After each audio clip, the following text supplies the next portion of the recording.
नमस्कार, मैं हूँ आशीष चित्रांशी और आप देख रहे हैं द न्यूज लॉन्चर। आज सुबह-सुबह जिस खबर पर चर्चा करना जरूरी है, वो पिछले करीब 40-42 घंटे की सारी घटना जो सारी हैपनिंग्स हैं, उनको जोड़ करके एक समग्रता के साथ देखने के लिए कार्यक्रम। क्या डोनाल्ड ट्रंप बौखलाहट में, घबराहट में, खीज में जो ईरान रिटेलिएशन ईरान की तरफ से हो रहा है, जो जवाब मिल रहा है, उसकी बेचैनी में थर्ड वर्ल्ड वॉर करवा देंगे क्या? क्योंकि जब ऐसी स्थिति में कई बार जब भी ऐसे राष्ट्राध्यक्ष, ऐसे नेता दुनिया में किसी भी हिस्से में आते हैं, जिनकी योग्यता शून्य होती है और उनकी महत्वाकांक्षाएँ या उनकी शेखी बड़े ऊपर एवरेस्ट के लेवल की होती है, तो ऐसे हालात पैदा होते हैं। ट्रंप की लोकप्रियता अमेरिका में खत्म होती जा रही है। ट्रंप के खिलाफ डेमोक्रेट तो विपक्ष में है, रिपब्लिकन भी खड़े हो रहे हैं। ट्रंप के समर्थक जो मागा समर्थक जिता के लाए थे और Modi Modi type Trump Trump के नारे लगाए थे, वो भी अब फूट रहे हैं, टूट रहे हैं, बिखर रहे हैं, ट्रंप को गरिया रहे हैं। ट्रंप के खिलाफ प्रोटेस्ट हो रहे हैं अमेरिका में। ट्रंप और एप्स्टीन की मूर्तियां लगाई जा रही हैं वॉशिंगटन डीसी में।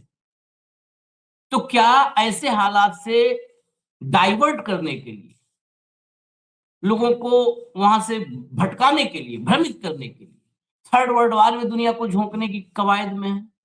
ये बात निराधार नहीं है। इसके पीछे के आधार के लिए मैं 2-3 खबरों को यहां पर एक साथ जोड़ने, क्लब करने की कोशिश करता हूं। आधी रात में जापान ने 1000 किलोमीटर रेंज वाली खतरनाक मिसाइलें तैनात की, बिल्कुल चीन की सीमा की तरफ। जापान सेकेंड वर्ल्ड वॉर के बाद से हथियार बनाना ही छोड़ दिया था। वो हिरोशिमा नागासाकी का ऐसा झटका, उसने हथियार बनाना छोड़ दिया था। पहली बार उसने मिसाइल बनाई तो 200 किलोमीटर रेंज की, और फिर एक झटके में 1000 किलोमीटर रेंज की खतरनाक मिसाइलें बनाई और चीन की तरफ मुंह करके तैनात कर दिया, मतलब चीन के लिए तैनात कर दिया। जापान के इस कदम का जापान में विरोध हो रहा है, क्योंकि गुपचुप तरीके से तैनाती हुई, और आधी रात को तैनाती की क्या जरूरत थी जापान में मिसाइलों की? आधी रात में भाई। एक तरफ ये, दूसरी तरफ दक्षिण कोरिया में, हालांकि उसको बताया तो जा रहा है रूटीन साल में 2 बार होता है, लेकिन दक्षिण कोरिया में बिल्कुल किम जोंग के करीब जाकर के अमेरिका के सैनिक वहां पर अभ्यास कर रहे हैं। ये किम जोंग के लिए उकसावा भरा भी हो सकता है और ट्रंप की एक घातक रणनीति भी हो सकती है, पूरी दुनिया को युद्ध में उलझा देने। हालांकि दक्षिण कोरिया अब तो भुक्तभोगी अपने आप को महसूस कर रहा होगा, जब दक्षिण कोरिया से बोरिया बिस्तर समेट रहे एक तरफ, जो पैट्रियट, जो थार्ड की बैटरी, जो 6 बैटरी थार्ड की है, जो एक बैटरी दक्षिण कोरिया में लगा रखी थी, उसको समेट करके मिडिल ईस्ट ले जा रहे हैं, वहां से तंबू खाड़ रहे हैं। लेकिन उसी समय सैन्य अभ्यास के लिए अमेरिकी सैनिकों को दक्षिण कोरिया भेजा गया, और यह भी नहीं बताया जा रहा इस बार कि अमेरिका के कितने सैनिक गए, इसे भी गोपनीय रखा है। ये बहुत महत्वपूर्ण 2 पार्ट है। तीसरा पार्ट, ईरान का एक छोटा सा द्वीप, कोरल द्वीप, इस द्वीप को लेकर के जो वर्ल्ड कम्युनिटी में चर्चाएं हैं कि जब अमेरिका और इजराइल के पास कोई ऑप्शन नहीं है, हार रहे हैं या दुर्गति हो रही है, तो उस कोरल द्वीप पर अटैक करके उस पे कब्जा कर लिया। इस कोरल द्वीप पर कब्जा किया तो ये सेंटर पॉइंट, ये थर्ड वर्ल्ड वॉर का एपी सेंटर बन सकता है, तीसरे विश्व युद्ध का एपी सेंटर बन सकता है। तो बहुत, मतलब 3 खबरें हैं और बहुत गंभीर हैं, बहुत तकनीकी मामले हैं इसमें समझने के लिए। भाव को जोड़िए जरा, भाव को ले आइए इसके। भाव, स्वागत है। एक एक करके खबर पर चलते हैं। पहले लाइए भैया जरा पहली खबर, किम जोंग अलर्ट हो जाए, किम जोंग, ट्रंप ने कोरिया भेजी अमेरिकी सेना, जंगी तैयारियां शुरू। आगे अगली हेडलाइन, मादुरो और खामनेई के बाद किम जोंग का नंबर, क्या अमेरिका की सिर काट नीति का शिकार बनेंगे कोरियाई नेता? अब जरा भीतर चलते हैं, कुछ जो इंफॉर्मेशन है जिनको लाना जरूरी है तथ्यों के साथ। ये यूरेशियन टाइम्स की रिपोर्ट है। यूरेशियन टाइम्स की रिपोर्ट के मुताबिक वेनेजुएला से निकोलस मादुरो को हटाने और ईरान की टॉप लीडरशिप की हत्या ने अमेरिका के रुख को दिखाया है। इसने उस उन दूसरे देशों के लीडर्स में डर बढ़ाया है जिन्हें अमेरिका अपना दुश्मन मानता है। इसमें एक अहम नाम नॉर्थ कोरिया के नेता किम जोंग उन का है। आगे चलिए, ये यूरेशियन टाइम्स इस पर क्यों बात कर रहा है और अलग-अलग इंस्टीट्यूशन सब बात कर रहे हैं। Seoul based institute for national security strategy के एनालिस्ट गो म्योंग ह्यून कहते हैं कि उत्तर कोरिया में अमेरिकी हमले का खतरा काफी असली लगता है। इसकी वजह यह है कि वहां का शासन पूरी तरह अपने नेता किम के इर्द-गिर्द घूमता है। एक नेता का हटना पूरे शासन के ढांचे को बिखेर सकता है। चलिए, अब आगे चलिए इससे जरा। अमेरिकन 2 जगह देख लिए, यूरेशियन टाइम्स की रिपोर्ट और जो है सियोल के एक्सपर्ट की report. American political scientist Robert Pape का कहना है कि किसी भी देश की लीडरशिप ऐसी ही होती है जैसे किसी शरीर में दिमाग होता है। ऐसे में लीडरशिप को खत्म कर देने से पूरे देश का शासन पैरालाइज हो जाता है। इसके बाद अमेरिका जैसी ताकत को अपनी मर्जी से लोगों को शासन में लाने में मदद मिलती है। आगे चलिए, ये अमेरिकी जो है पॉलिटिकल साइंटिस्ट की रिपोर्ट है। अगला देखिए, उत्तर कोरिया में जो अभ्यास चल रहा है, इस अभ्यास के बारे में जरा अब पहले देखते हैं। ये अभ्यास है फ्रीडम शील्ड अभ्यास। उत्तर कोरिया इस पर आपत्ति जता रहा है। उत्तर कोरिया अक्सर इन अभ्यासों को आक्रमण के पूर्वाभ्यास के रूप में देखता है, जिससे तनाव बढ़ने की आशंका रहती है। उत्तर कोरियाई नेता किम जोंग उन ने पिछले महीने प्योंगयांग में एक सम्मेलन के दौरान सियोल के प्रति अपना कड़ा रुख दोहराया था। सियोल मतलब दक्षिण कोरिया समझिएगा, प्योंगयांग उत्तर कोरिया। लेकिन वॉशिंगटन के साथ बातचीत के दरवाजे खुले रखे थे। उन्होंने मांग की है कि अमेरिका परमाणु निशस्त्रीकरण की पूर्व शर्त छोड़ दे। आगे चलिए जरा, आगे चलिए। ये अभ्यास जो है ये दोनों देशों के बीच ये साल में 2 बार आयोजित कमांड पोस्ट अभ्यासों में से एक है। दूसरा अगस्त में उल्ची फ्रीडम शील्ड होता है। ये अभ्यास मुख्य रूप से कंप्यूटर सिमुलेशन पर आधारित होते हैं और संयुक्त परिचालन क्षमताओं का परीक्षण करते हैं, जिसमें बदलते युद्ध परिदृश्य और सुरक्षा चुनौतियां शामिल होती हैं। इस बार field training program warrior shield के तहत 22 फील्ड अभ्यास होंगे, जो पिछले साल के 51 से कम हैं। लेकिन इसमें इससे बड़ी बात यह है भाऊ कि इस अभ्यास में अटकलें चल रही हैं कि वॉशिंगटन कुछ सैन्य संसाधनों को दक्षिण कोरिया से हटाकर ईरान की लड़ाई में इस्तेमाल कर रहा है। मिडिल ईस्ट में जो खोखलापन अमेरिका का नजर आया है, यहां से शिफ्ट कर रहा है। लेकिन यहां पर युद्ध के दौरान जब ऑलरेडी युद्ध में है मिडिल ईस्ट में, जब उसके उसके मतलब नेवी की पूरी ताकत नेवी की सेंट्रल कमांड की युद्ध में है, उस वक्त युद्धाभ्यास करने सियोल यानी जो है किम जोंग के करीब क्यों गया, क्या जरूरत थी समझ जाने की?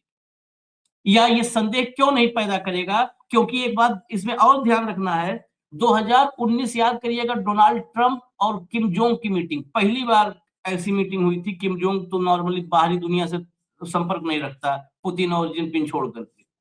किम जोंग के साथ मीटिंग की, वो मीटिंग नाकाम रही थी ट्रंप के पिछले कार्यकाल में। और तब से जो है किम जोंग ने अपनी ताकत और बढ़ाई है, खासकर रूस यूक्रेन युद्ध में जिसने सबसे ज्यादा ताकत गेन की वो उत्तर कोरिया है। उस युद्ध का फायदा उठा करके उसने मतलब जमीन पर अपनी ताकत, अपनी टेक्नोलॉजी, अपने सैनिक सबको इस्तेमाल कर लिया, नहीं तो उसको युद्ध का मौका नहीं मिलता है, तो वो सब इस्तेमाल कर चुका है। ऐसे में ये उत्तर कोरिया उसके बगल में अभ्यास के लिए सैनिक भेजना, ये कितना खतरनाक है, ये पहले एक टिप्पणी और फिर जापान को ऐड करेंगे, तब इसकी गंभीरता और बढ़ेगी। देखिए आशीष, उत्तर कोरिया जो है वो एक ऐसा देश है और वहां का शासक हम्म। की पागलपन की हद कोई तय नहीं कर सकता। हम्म। बाकी लोग मिसाइल दागते हैं, इजराइल के पास परमाणु है, अमेरिका के पास परमाणु है, लेकिन हम्म। ईरान पे परमाणु का उपयोग नहीं कर रहे हैं। हम्म। लेकिन किम जो है हम्म। वो पहले ही झटके में परमाणु का उपयोग करे तो आश्चर्य नहीं होगा। हम्म। उसके मिसाइल की रेंज में अमेरिका आता है, ये बात दसों हाँ। बार परीक्षण हाँ। से तय हुई है।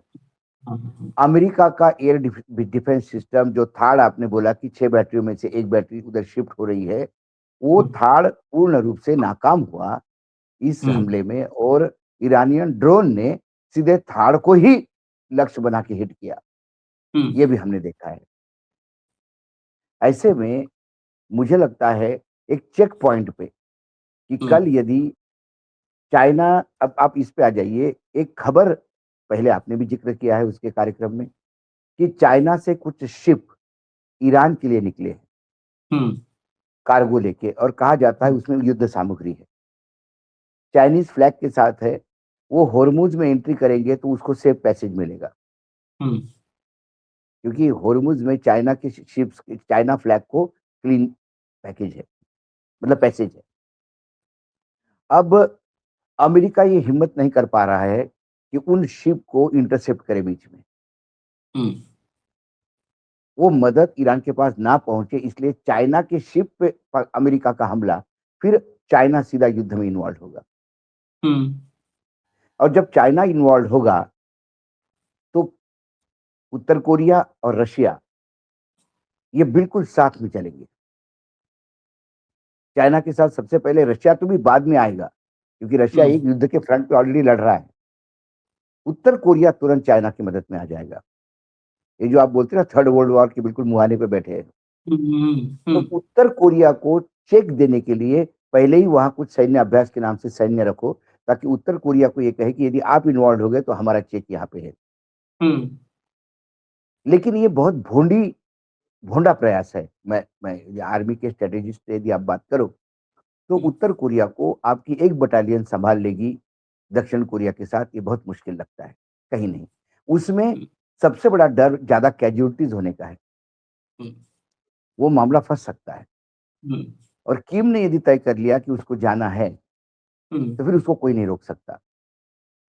लेकिन इसके पहले के जो एनालिसिस है आपके, जो आपने अलग अलग यूनिवर्सिटीज के जो थिंक टैंक है उनके जो हाँ। बताए हैं, ये बात बिल्कुल सही है कि वेनेजुएला में जैसे आपने मदुरो को उठाया और उसके बाद वहां लीडरशिप क्राइसिस हो गए, हम्म। वैसे उत्तर कोरिया में भी यदि किम को उठाया जाता है तो क्राइसिस होते हैं। लेकिन दोनों देशों में जमीन आसमान का फर्क है। वो हम्म। बैंक्रप्सी पे था, उसके हम्म। ऊपर सैंक्शंस लगे थे, वहां विद्रोह था, वहां डीप स्टेट का खेल चल रहा था, और ऐसे में आपने वहां एक नेवल एक्शन करके उसको उठा लिया। हम्म। ये आप किम के साथ उत्तर कोरिया में नहीं कर सकते। हम्म। वहां उठाव नाम की कोई चीज नहीं है, वहां अपोजिशन नहीं है, और वो ऐसा खुलेआम पैलेस में सोता नहीं है।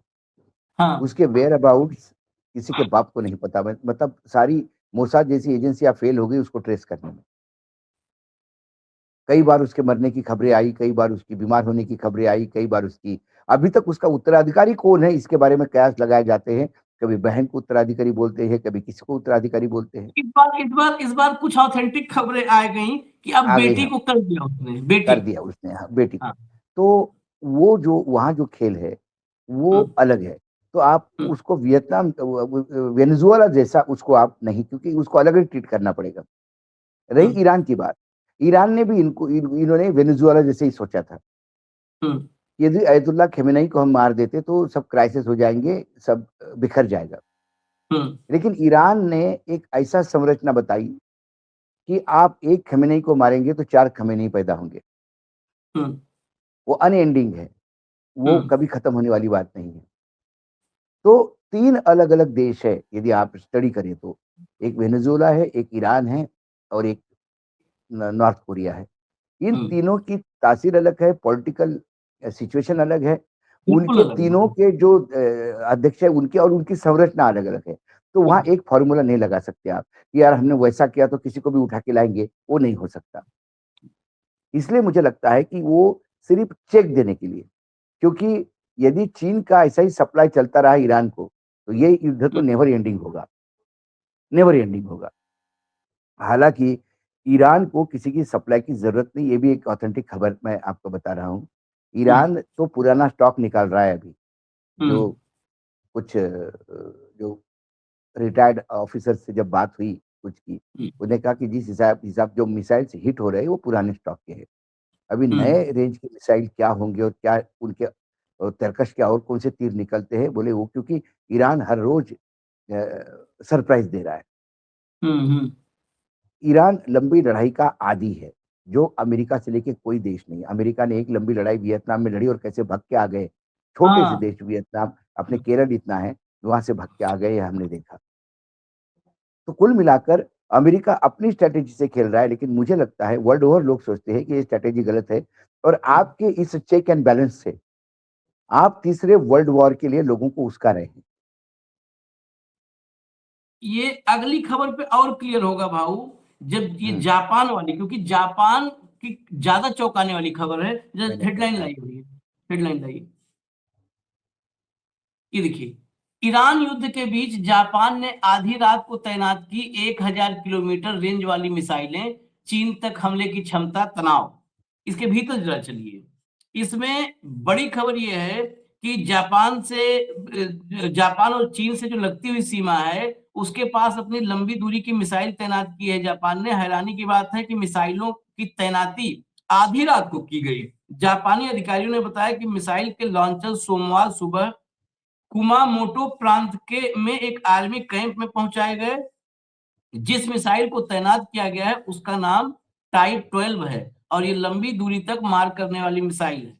आगे चलिए। जो रिपोर्ट है उसके मुताबिक ये अपग्रेडेड 12 जमीन से जहाज पर मार करने वाली मिसाइलें मार्च के आखिर तक कैंप केंगन में ऑपरेशनल हो जाएंगी। समाचार एजेंसी एपी ने जापान के chief cabinet secretary Minoru Kihara के हवाले से इस रिपोर्ट की पुष्टि की। इसका मतलब जापान समंदर में चीनी युद्धपोतों के अलावा मुख्य भूमि चीन तक हमला करने की क्षमता हासिल कर चुका है। अब इसमें महत्वपूर्ण यह है कि आगे जो रिपोर्ट करती है कि हैरानी की बात यह है कि मिसाइल लॉन्चर और उससे जुड़े दूसरे इक्विपमेंट जो है, ये ले जाने वाली आर्मी की गाड़ियां आधी रात के बाद पहुंची और इसे एक बहुत ही सीक्रेट ऑपरेशन बताया गया। सरकार ने इसे इतना गुप्त रखा कि स्थानीय प्रशासन को भी इसकी भनक नहीं लगने दी। लेकिन भनक लगते ही जापान सरकार की इस फैसले की स्थानीय लोगों ने फैसले के खिलाफ विरोध शुरू कर दिया। दर्जनों लोग कैंप के बाहर खड़े हो गए, जमा हो गए। वो मिसाइलों की तैनाती का विरोध कर रहे थे, वो मिसाइलों की तैनाती रोकने के लिए नारे लगा रहे थे। कुमामोटो के गवर्नर ताकाशी किमुरा ने उसके बाद बताया कि स्थानीय प्रशासन को इसकी जानकारी नहीं थी और न उनको जानकारी दी गई। ये बहुत निराशाजनक है। ये जापान ने खुद बनाई है मिसाइल, जो टाइप 12 तैनात की गई है, लैंड टू शिप मिसाइल है ये land to ship missile. Land to ship missile बहुत महत्वपूर्ण है चीन की नौसेना, क्योंकि उन दोनों में नौसैनिक जो है ताकत का ही कंपटीशन है। ये लैंड टू शिप मिसाइल द्वितीय विश्व युद्ध के बाद पहली बार है जब विनाशक हथियार फिर से जापान ने बनाए हैं। और तैनाती को लेकर के तो आप समझिए कि ये बिल्कुल पहली बार ही आ रहा है। ये मिसाइल मित्सुबिशी हैवी इंडस्ट्रीज नाम की कंपनी ने बनाई है। 1000 किलोमीटर रेंज है। पहले 200 किलोमीटर मैंने बताया था, फिर अचानक बढ़ा करके 1000 किलोमीटर कर दिया इसको। जापान ने ओकिनावा, इशिगाकी और मियाको समेत दक्षिणी पश्चिमी आइलैंड पर अमेरिकी PAC-3 इंटरसेप्टर और mid range surface to air missile भी तैनात की है। जापान के रक्षा मंत्री शिंजिरो कोइजुमी ने पिछले महीने ही कहा था कि मार्च 2031 तक ताइवान में के पूर्व में योनागुनी आइलैंड पर mid range surface to air मिसाइलें भी तैनात की जाएंगी, जो जापान आमतौर पर अपनी रक्षा के लिए अमेरिका से लेता है। और अब इनकी तैनाती शुरू कर रहा है। इस बार 400 अरब डॉलर का हथियार उत्पादन को लेकर के बजट भी रख दिया है, जो कि उसने बंद कर रखा था। ये देखिए आधी आज रात तैनाती देखिए दुनिया के लिए ज्यादा चिंताजनक दूसरे लगती है, चीन की सीमा पे। दूसरे दूसरे विश्व युद्ध की समाप्ति हम्म जापान के एग्रेशन के साथ शुरू हुई। हम्म जापान ने पर्ल हार्बर पर दूर जाकर अमेरिका को दूसरे विश्व युद्ध में खींचा और हम्म अमेरिका ने इसका जवाब सीधा परमाणु हथियार का से दिया और विश्व में पहली और आखिरी बार वो परमाणु बॉम्ब डाले गए हम्म हिरोशिमा और नागासाकी। उससे पूरा विश्व हिल गया और खासकर जापान ने उस विध्वंस को आंखों से देखा है और कई पीढ़ियां बर्बाद हो गई। अभी भी जापान में आपको ऐसे लोग मिलेंगे जो उस परमाणु के जो रेडिएशन निकला है उसकी वजह से हम्म जो जीन म्यूटेशन हुए हैं, जो किसी को एक हाथ छोटे हो गए, किसी को क्या हो गया, ऐसे कई आपको दिव्यांग वहां मिलेंगे आज भी, जो तीसरी जनरेशन में इम्पैक्ट दिखाई दिया उसका। तो हम्म जापान ने तब से ही युद्ध से दूर है। जापान का किसी के साथ कॉन्फ्लिक्ट नहीं है, लेकिन जापान अमेरिका का एक उपनिवेश है, ये समझ के चलिए। हम्म व्यापार को छोड़ के सभी जगह, सभी दृष्टिकोण से जापान ने जितना पैसा कमाया वो इन्वेस्टमेंट भी उन्होंने अच्छा खासा अमेरिका में किया है। तो जापान और अमेरिका की ये संबंध है। अब मैं बार बार कह रहा हूं कि ये जो चीन ने जो सामान भेजने की जो खबर है, यदि चीन को अमेरिका चेक करना चाहता है तो उन्हें यह पता है कि चीन पे यदि चीन यदि इसमें उतर आ गया तो उधर से उत्तर कोरिया उतर आएगा, तो उन्होंने दक्षिण कोरिया में उसको चेक करने के लिए रखा है। और चीन यदि इधर फ्रंट खोलता है तो पीछे चीन के खिलाफ पीछे की साइड से फ्रंट खोलने के लिए उन्होंने जापान को तैयार किया। लेकिन मेरे हिसाब से ये जो तैयारी चीन की है और जो चीन जिस हिसाब से चीन के पास हाइड्रोजन बॉम्ब है, चीन हम्म ने कहा, और हाइड्रोजन बॉम्ब कैपेसिटी वाला विश्व में एक अकेला देश है। चीन हाँ के पास वो मिसाइल है कि जो 20 मिनट में विश्व के किसी भी कोने में 20 मिनट में वो वॉरहेड लेके जा सकता है, हाइड्रोजन बॉम्ब वाला। और चीन के पास की जो मिसाइल से जो वॉरहेड को कैरी करेगी उसको कोई इंटरसेप्ट नहीं कर सकता, ये उसकी यूएसपी है। यदि जापान ने तैनाती की है तो चीन को उस्काया है, पॉइंट नंबर 1। हम्म और चीन भी अपनी सुपरमसी दिखाने के लिए यदि अमेरिका से लंबी लड़ाई लड़ने के मूड में है, और यदि चीन, रशिया, नॉर्थ कोरिया, ईरान यदि एक ग्रुप बनके इस युद्ध को एक नया शेप देते हैं, ऐसे में जापान को पीछे चुप करवाने के लिए एक और परमाणु हमला काफी है और हम्म चीन हेजिटेट नहीं होगा। हम्म जापान ने अमेरिका के कहने पे मिसाइल तैनात करना, ये शुद्ध रूप से दूसरा पर्ल हार्बर जैसा जापान गलती करने जा रहा है।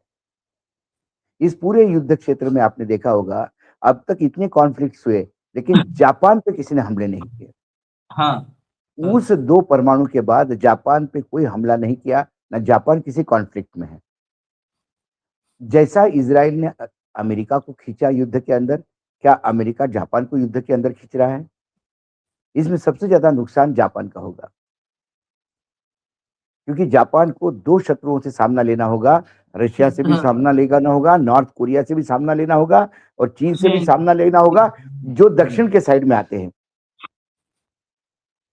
और अमेरिका की नेवल ताकत कितनी है, वो ये अकेले ईरान ने दुनिया को इनका इनका मुखौटा उतार दिया है। अकेले ईरान ने मुखौटा उतार दिया है कि वो ईरान जिसको ये कुछ भी नहीं समझ रहे थे, वो इजराइल और अमेरिका जैसे ताकत से एट अ टाइम लड़ रहा है। और डोनाल्ड ट्रंप ने ये 6ठी या 7वीं बार बोला पिछले 10 दिनों में, फिर उसने रिपीट किया आज की हेडलाइन से कि जापान अभी ईरान में कुछ भी नहीं बचा है टारगेट करने के लिए। कुछ बचा नहीं है कि आपको मिल नहीं रहा है। जहां पर आप पहुंचे हैं, बस यहीं से एक बहुत महत्वपूर्ण खबर, बहुत महत्वपूर्ण है। ईरान का एक द्वीप, जरा मैं हेडलाइन के साथ ही शुरू करूंगा इस पूरे हिस्से को। भैया हेडलाइन ले आओ, तो दिखाओ ये द्वीप के बारे में। ये ईरान के इस छोटे से द्वीप पर हमला किया तो शुरू हो जाएगा वर्ल्ड वॉर 3 अमेरिका और इजराइल ने क्यों नहीं छुआ अभी तक इसे?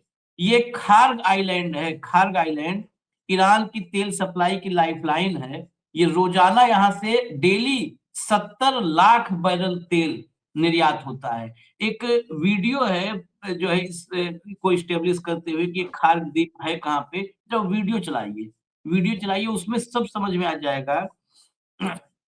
ये ईरान के 20% ईरान के 90% विदेशी तेल का आधार है और पूरा का पूरा ईरान की पूरी अर्थव्यवस्था इसी पर टिकी हुई है। अगर इस आइलैंड पर, क्योंकि ये चर्चा हो रही है कि जब ये हार रहे हैं तो ऐसे में एक काम कर सकते हैं कि ईरान को तबाह करने के लिए पूरी ईरान की इकोनॉमी यहीं से है, तो इस खार्ग आइलैंड पर ये अटैक करके इसको कब्जे में ले लें।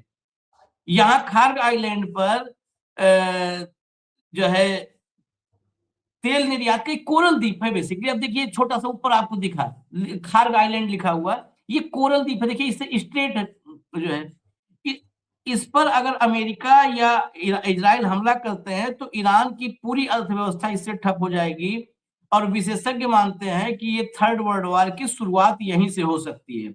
ये ईरान के तट से 25 किलोमीटर दूर उत्तरी फारस की खाड़ी में स्थित बहुत छोटा सा द्वीप है। इसकी लंबाई सिर्फ कुछ किलोमीटर है। इसको बनाया भी था अमेरिका ने पहलवी वाले शासन में। 1960 में अमेरिका की तेल कंपनी थी अमोको ने इसको बनाया था। ये ईरान का मतलब सबसे प्रमुख यही तेल निर्यात टर्मिनल है।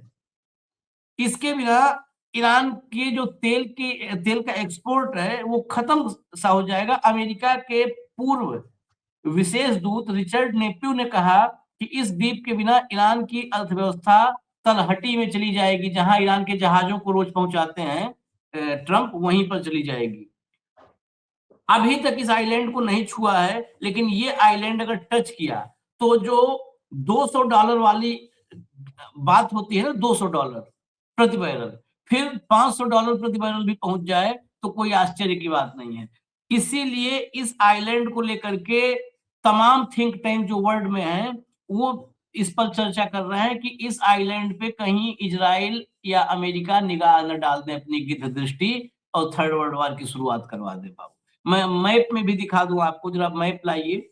ये आपको तो उसके जरिए दिखाया, ये मैप में देखिए यहाँ पर और बहुत क्लोज अगर जाएंगे तो इसमें इस्टेब्लिशमेंट जो है सारा सैटेलाइट इमेज के जरिए है। बहुत सारे वहां के फोटोग्राफ्स भी वहां के हैं। वो फोटोग्राफ मैप के अलावा फोटोग्राफ दिखाइए वहां के इस्टेब्लिशमेंट के जो फोटोग्राफ ये सब है। इसके अलावा जो फोटोग्राफ है वहां पर ऑयल के हम सारा दिखा दीजिए, सारा मैप के अलावा जो वहां पाइपलाइन वगैरह है वो। हाँ ये देखिए, ये है खार्ग आइलैंड।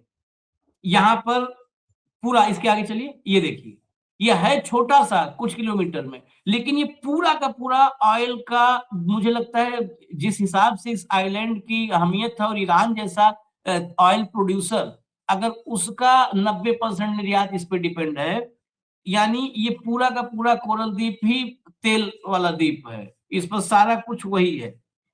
इसमें हडसन इंस्टीट्यूट के विशेष जो है वो है एक्सपर्ट है, एक स्पेशल एक्सपर्ट माइकल डोरन, ये कह रहे हैं कि अमेरिकी प्रशासन युद्ध के बाद ईरान की अर्थव्यवस्था का आधार नष्ट नहीं करना चाहता।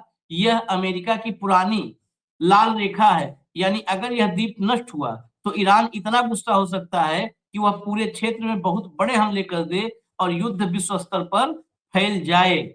ये जो है इस द्वीप की आप समझिए अहमियत कितनी है कि सारे अमेरिकी एक्सपर्ट भी कह रहे हैं कि अगर इस द्वीप पर अटैक किया तो पूरी दुनिया युद्ध के चपेट में आ सकती है। थर्ड वर्ल्ड वॉर फिर दूर नहीं होगा, फिर तत्काल शुरू हो जाएगा। फिर ईरान को कोई रोक नहीं पाएगा, क्योंकि ईरान के फिर दिल पर, ईरान के धमनियों पर जो मतलब उसका पूरा का पूरा जो आर्थिक पाइपलाइन है वही खत्म कर दिया आपने। और जब नहीं, कंगाल बना दोगे तब फिर क्या करेगा ईरान? देखिए आशीष, जो ट्रम्प का टोन दिख रहा है पिछले कुछ दिनों से, वो लगातार वो इजराइल को भी अब आगाह कर रहा है कि आप वहाँ के ऑयल डेपो, ऑयल रिफाइनरीज को हिट मत करिए, आप वहाँ के सिविलियंस को हिट मत करिए, आप हॉस्पिटल्स को मत हिट करिए।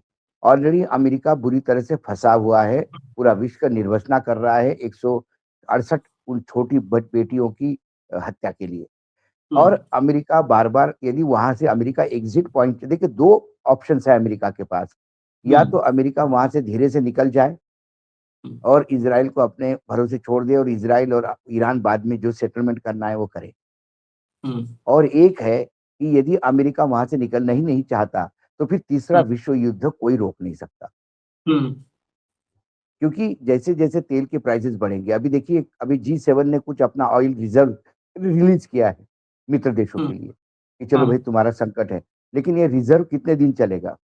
यदि ये युद्ध 6-7 महीने चल गया तो कौन-सा रिजर्व काम आएगा?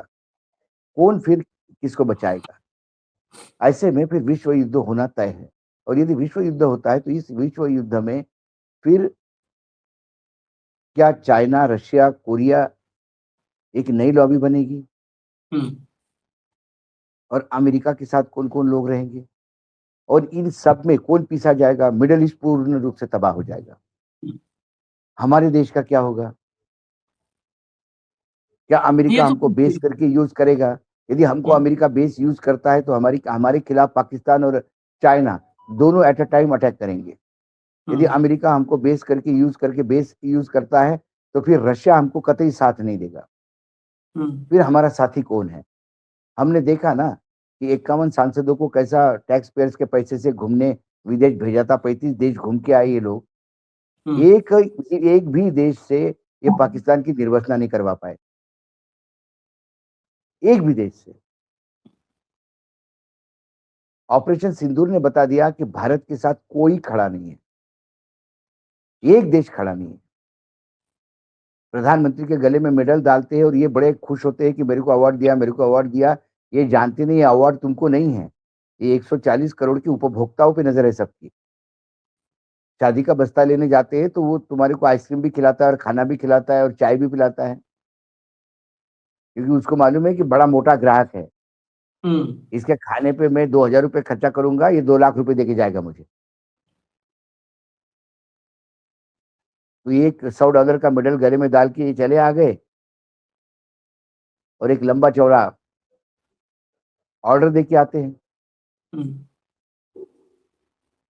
तो कुल मिलाकर सबसे बुरी स्थिति हमारी होगी, और हम वाकई वर्ल्ड वॉर के बिल्कुल मुहाने पे है, तीसरे विश्व युद्ध के। क्योंकि एक लिमिट के बाद सब, अब देखिए चाइना अभी तक एग्रेसिव नहीं था। चाइना ईरान के से तेल भी लेता है, ईरान को सामान भी देता है, इसमें चाइना का अपना सिस्टम है। जब सैंक्शंस लगे थे तभी चाइना दे रहा था। इसी बीच आप ये भी देखिए, ये वॉर सिर्फ ताकत का नहीं है। आर्मी, नेवी, एयरफोर्स या साइबर वॉर इसका ताकत नहीं है। ये वॉर मिनरल्स पे भी होगा। रशिया यूक्रेन का वॉर मिनरल्स पे है।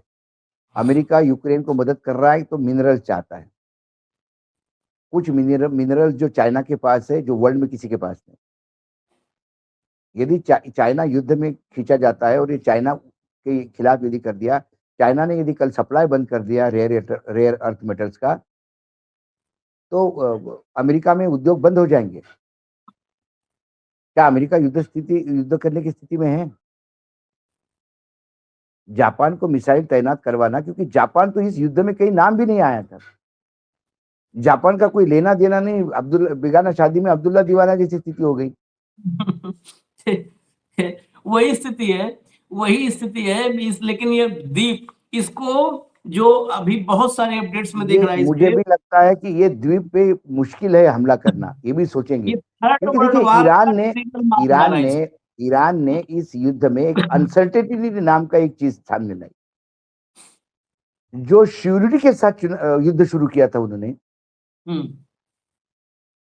जिस प्रिसीजन के बस ये 2 दिन में खत्म कर देंगे, अयतुल्ला खोमेनी को मार देंगे, वो मर जाएगा, ईरान भोसला हो जाएगा, हम किसी तीसरे आदमी को अपने वहां धर्मगुरु एस्टेब्लिश कर देंगे, सुपर पावर, सुप्रीम लीडर घोषित कर देंगे, वो अमेरिका के साथ टाइप करेगा, पुराने दिन वापस आ जाएंगे। ये बहुत ही सोची समझी, मतलब बहुत ही इजी थ्योरी पे चले गए थे। तो जिस श्योरिटी के साथ गए वो अनसर्टिनिटी के समुद्र में गोते खा रहे हैं। अब पता ही नहीं कि ईरान है क्या। आप अपने दुश्मन का आकलन ही नहीं कर पाए। दुश्मन को कमजोर समझना ये सबसे बड़ी भूल। हम अपने पुरानों से सुनते आ रहे हैं कि कभी भी शत्रु को कमजोर मत समझो। ये शत्रु को कमजोर समझ गए कि एक दिन में खत्म कर देंगे उसको, 2 मिनट में, क्या है ईरान भीख मांगने का। ये जो बड़बोलापन है, और ये आता है जब कोई महत्वाकांक्षी व्यक्ति अपने स्वार्थ के लिए सोचने लगता है, तब उसका देश बर्बाद होता है, जो अमेरिका अब हो रहा है। नहीं, महत्वाकांक्षा के साथ एक बहुत जरूरी चीज है, महत्वाकांक्षा जब योग्यता के साथ मिलता है तब सफलता मिलती है। लेकिन मैंने सबसे पहले महत्वाकांक्षा क्या अगर कहा, निकम्मों के पास हो मैंने तो देश को कहा नाकाम कि कर देगा। एक मूर्ख व्यक्ति अपनी महत्वाकांक्षा को लेकर जब सामने आता है, तो फिर भयावह तबाही है। हाँ, हम महत्वाकांक्षा हर कई एक को देशों होनी में देख चाहिए। रहे हैं, कई लेकिन देशों में बहुत महत्वाकांक्षा दिखा रहे हैं। प्रधानमंत्री बने तो उनकी महत्वाकांक्षा अपने महल बड़े करने की और जमीनें खरीदने की नहीं थी। हम्म उनकी महत्वाकांक्षा देश को आगे ले जाने की थी, तो उन्होंने अपनी सारी प्रॉपर्टी देश को दान देके आगे चले गए। वर्तमान में हमारे देश में जो लोग हैं प्रधानमंत्री, उनकी महत्वाकांक्षा है उनका नाम हर जगह हो जाए, और उनका मित्र जो गौतम अडानी है वो सबसे बड़ा आदमी बन जाए। इस देश गया तेल लेने, कई और कई तेल भी देशों नहीं में इस मिल रहा तरह है के अभी। लोग महत्वाकांक्षी हैं, कई देशों हाँ, में है। कई आजकल देशों के में इस टाइप के आखिर में लोग, एक कई बार तो मैं हम जब स्टडी करते हैं, जब सब कई और सोचते हैं, तो कई बार मुझे लगता है कि क्या ये समय ही ऐसा है कि हर जगह आपको ऐसे लोग बैठे मिलेंगे। उधर बड़े मियाँ बैठे हैं, इधर छोटे मियाँ बैठे हैं, कहीं कोई और बैठा है, वहां नेतन्याहू बैठा है। इस कार्यक्रम खत्म करते हैं, इसमें अलग अलग 3-4 खबरें आ गई, लेकिन आखिर में फिर इस द्वीप को लेकर के कई कंट्राडिक्टरी रिपोर्ट है, कई नहीं, लेकिन कुछ मुझे रिपोर्ट अभी भी है। लगता है वर्ल्ड का भी प्रेशर होगा कि इस द्वीप को हाथ नहीं लगाया जाए, क्योंकि यदि ईरान का अपना तेल खत्म हो गया, ईरान किसी को तेल बेचने लायक नहीं रखेगा। मैं बता रहा हूं, तेल के क्राइसिस हो जाएंगे वर्ल्ड में, उत्पादन ही 20% पे आ जाएगा। वही है कि इसीलिए कई कंट्राडिक्टरी रिपोर्ट है। कुछ में है कि अमेरिकी राष्ट्रपति डोनाल्ड ट्रंप ईरान की अर्थव्यवस्था को चौपट करने के लिए, खत्म करने के लिए इस पर सैन्य नियंत्रण या हमले के विकल्प पर विचार कर रहे हैं। ये 8 किलोमीटर लंबा है, ये पूरा द्वीप, अंदाजा लगाइए 8 किलोमीटर लंबा और 4 देखिए, किलोमीटर चौड़ा, बस मैं 8x4 दो का है। कई बार क्या होता है, जो द्वीप होते हैं, कई द्वीप इसलिए उभर के आते हैं कि समुद्र का लेवल नीचे चला जाता है। हम्म कई बार जब वो बड़े बड़े विस्फोट होते हैं, जब लावा जब निकलता है उससे, तो उस लावा से बनते हैं। कोरल द्वीप कैसे बनते हैं मैं बताता हूँ। एक एक छोटे छोटे जीवाणु होते हैं, और वो झुंड में रहते हैं। वो अपना घर बनाते हैं समुद्र के तल पर, और एक एक मंजिल चढ़ाते चढ़ाते चढ़ाते चढ़ाते सैकड़ों सालों में वो स्थिति आ जाती है कि उनके घर समुद्र के ऊपर आ जाते हैं। और एक समुद्र के ऊपर आ जाने के बाद वो ऐसे समुद्र में, वो कोरल बिल्कुल, उसमें मिट्टी विट्टी कुछ नहीं होती। लेकिन फिर समुद्र की लहरें जो मिट्टी लेके आती है, हम कहते हैं ना समुद्र हर चीज किनारे पे लगा देते हैं, तो वो एक छोटा सा ऑटोमेटिक द्वीप चालू हो जाता है कि जिसमें कोई मिट्टी विट्टी नहीं होती। उस पे वो समुद्र की लहरें अपनी गंदगी और ये सब मिट्टी और जो कूड़ा कचरा समुद्र में आता है उस पे थूकने लगता है। वो उसके बाद उसकी मिट्टी बन जाती है। वो मिट्टी बनने के बाद पंछियों के वजह से वहां पौधे पेड़ लगने शुरू हो जाते हैं, और फिर वो एक जंगल के रूप में शक्ल लेता है। और फिर वो कोरल द्वीप हम उसको कहते हैं कि उसकी कोरल आइलैंड से बना हुआ द्वीप है। वो नीचे से उन कीड़ों के बनाए बड़ा स्ट्रांग द्वीप माना जाता है। और हमारे यहाँ जो राम सेतु हम कहते हैं आशीष जी, वो भी कोरल का ही है। कोरल है। कोरल। आप हाँ, यदि सोचते होगे कि हनुमान जी ने पत्थर लगे, वो पत्थर अभी तक तैर रहे हैं, ऐसा नहीं है। लेकिन कोरल है। उसकी कुछ जगह ऊपर आया है, कुछ जगह कमर इतने पानी में, तो वो जो जाके कहते हैं कि यहाँ राम सेतु है, खड़े हो जाओ, तो वो कोरल का वहां तक आया है। उस पे हो सकता है हम्म 200-400 साल में फिर ऊपर तक आ जाएगा वो। और कुछ दिनों के बाद 1000 साल में आप ये देखोगे कि लंका और भारत के बीच में एक ऑटोमेटिक रोड ही बन गया है। चलिए, इजाजत दीजिए, चर्चा हम लोग का फिर लंबा हो गया। आखिर में 2-3 और हेडलाइन वो हैं, खबरें हैं भीतर इसी द्वीप को लेकर के, उसको भी दिखा देते हैं, जो स्क्रीनशॉट्स है भीतर की खबरों की।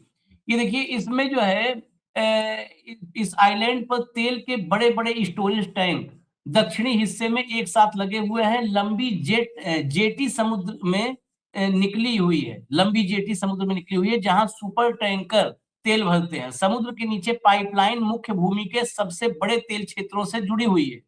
पूरा द्वीप बहुत छोटा और खुला है, इसलिए हवाई हमले में इसे नष्ट करना बहुत आसान है, लेकिन अमेरिका जानबूझकर ऐसा नहीं कर रहा। अगर हमला हुआ तो ईरान जवाब में होर्मुज स्ट्रेट बंद कर सकता है, जहां से दुनिया का 20% तेल गुजरता है। ये तो खैर बंद हो चुका है, जानबूझकर नहीं, वो थर्ड वर्ल्ड वार। अगला लाइए, अगला चेंज करिए। कई विश्लेषक कहते हैं कि यह कदम इतना बड़ा होगा कि ईरान के सहयोगी देश भी युद्ध में कूद पड़ेंगे। इससे वर्ल्ड वॉर 3 शुरू हो सकता है, क्योंकि ये बंद हुआ तो चीन को पूरी सप्लाई बंद हो जाएगी, चाह के भी नहीं कर सकता, तो फिर चीन का भी आना जरूरी हो जाएगा। इसलिए अमेरिका इस द्वीप को अभी छोड़ रहा है ताकि युद्ध सीमित रहे और बाद में बातचीत का रास्ता खुला रहे। अगला लाइए। अभी तक खार्ग आइलैंड पूरी तरह से सामान्य रूप से काम कर रहा है। फाइनेंशियल टाइम्स की रिपोर्ट के मुताबिक हमलों के बावजूद यहाँ तेल लोडिंग जारी है, लेकिन युद्ध अगर और बढ़ा तो अमेरिका इजराइल इस द्वीप को पर भी हमला कर सकते हैं। फिलहाल दोनों देश इसे रेड लाइन मान रहे हैं। अब तक यहीं से तेल लोडिंग हो रही है, चीन जा रही है, यहीं जो है लोड होकर के टैंकर जा रहे हैं, यानी इस पर हमला फिर अवश्यंभावी होगा। थर्ड वर्ल्ड वार मजबूरी होगी चीन की भी, उसका तेल उसका सप्लाई बंद कर दोगे। बाकी का क्या होगा बात की बात है, लेकिन चीन को आना पड़ेगा। इजाजत दीजिए हमें, ना हो ऐसा तो ठीक है, लेकिन जापान, कोरिया और खार्ग आइलैंड ये तीनों ट्रिगर हैं थर्ड वर्ल्ड वार के, और खासकर जो है खार्ग आइलैंड। धन्यवाद भाऊ, बहुत बहुत धन्यवाद। नमस्कार।